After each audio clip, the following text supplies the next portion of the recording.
Video Giselle terbaru 7 detik bareng Rino Soedarjo jadi sorotan.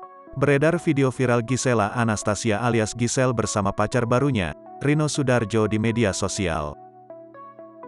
Adapun video viral berdurasi 7 detik milik Giselle dan Rino Soedarjo itu bahkan diunggah ulang sejumlah akun gosip. Video viral Giselle dan Rino Soedarjo yang diunggah Jumat, tanggal 11 November tahun 2022, telah ditonton sebanyak 8,9 juta kali sampai Sabtu. Di sana tampak keduanya sudah tak malu-malu lagi memamerkan kemesraan satu sama lain.